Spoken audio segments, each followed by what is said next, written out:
Dina à Boubacar Sadir Ndiaye, secrétaire général du ministère de l'Industrie et du Commerce. Tout d'abord, je voudrais me féliciter du déroulement de tout le processus de mise en œuvre, d'abord de la conception, de mise en œuvre de ce programme de résilience et de relance des PME affectés par la Covid.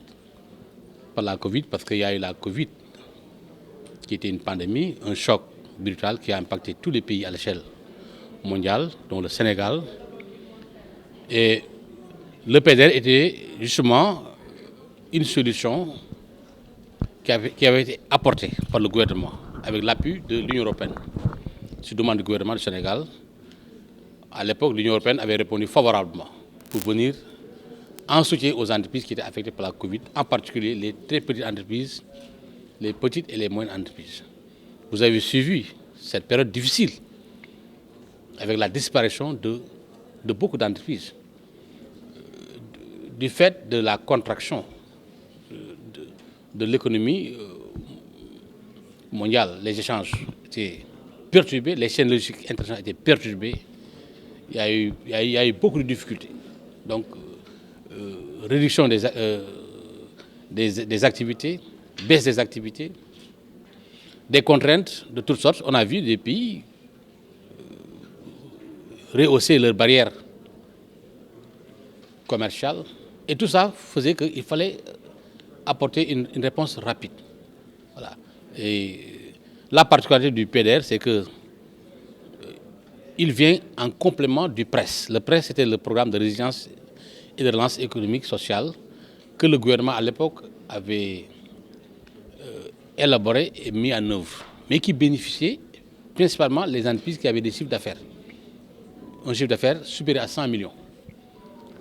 Et le PRES, c'est ça le PRES, mais le PDR était profitable aux très petites entreprises, aux petites entreprises qui avaient un chiffre d'affaires inférieur à 100 millions.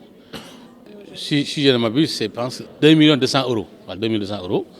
Donc, a été exécuté depuis 2021 jusqu'à ce jour. Nous avons toujours mis en place un comité technique. D'abord, nous avons commencé par faire une tournée à l'échelle des 14 régions.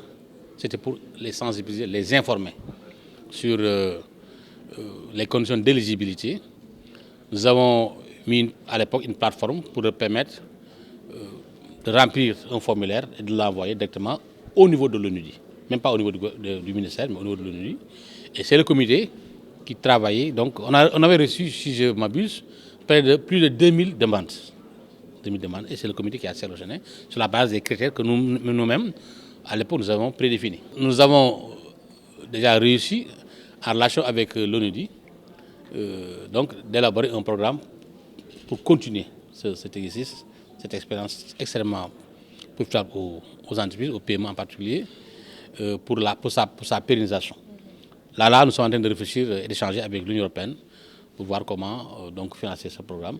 Mais notez que c'est un programme éminemment stratégique, extrêmement important, aligné aujourd'hui au nouveau référentiel et qui nous donne entière satisfaction. C'est pourquoi je profite de cette tribune encore pour inviter les autorités de l'Union européenne, en tout cas de continuer cette expérience avec le gouvernement du Sénégal. Alors, je travaille au siège de l'ONUDI à Vienne et je suis le chef du programme P2R. On ne peut qu'être satisfait aussi bien du déroulement du programme, de l'implication des partenaires, aussi bien le bailleur de fonds que les partenaires nationaux, et également des résultats de ce programme. Donc je dirais une satisfaction totale. Oui.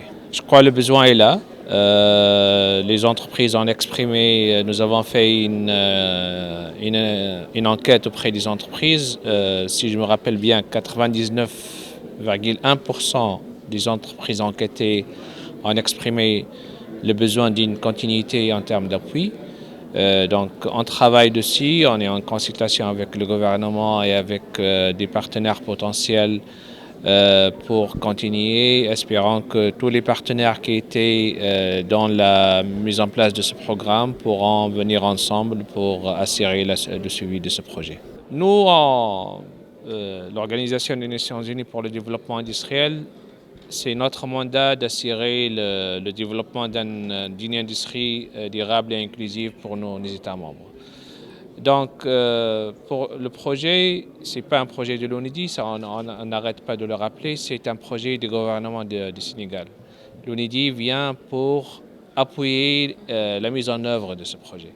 Et dans ce cadre-là, on a mobilisé les meilleurs experts possibles pour assurer la réussite de ce projet, mais surtout faciliter le dialogue autour de ce projet entre les partenaires impliqués.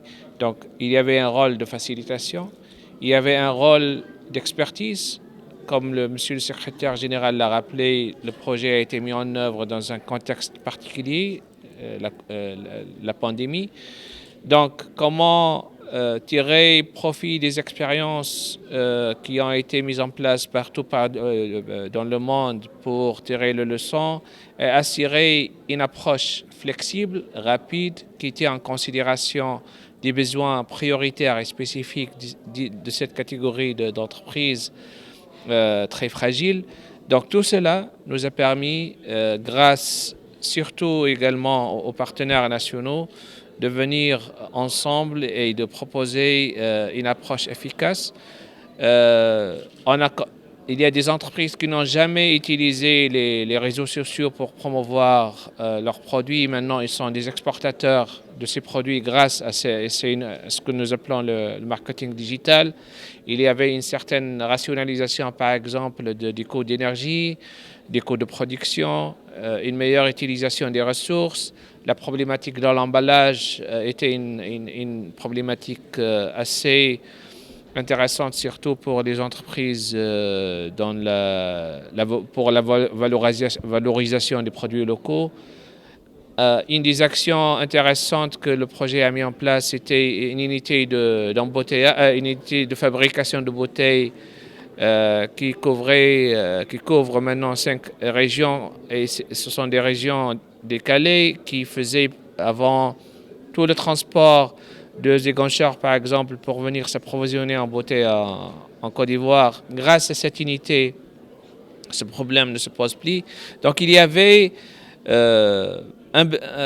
une analyse approfondie de ces besoins et une réponse très précise sur les besoins prioritaires et urgents.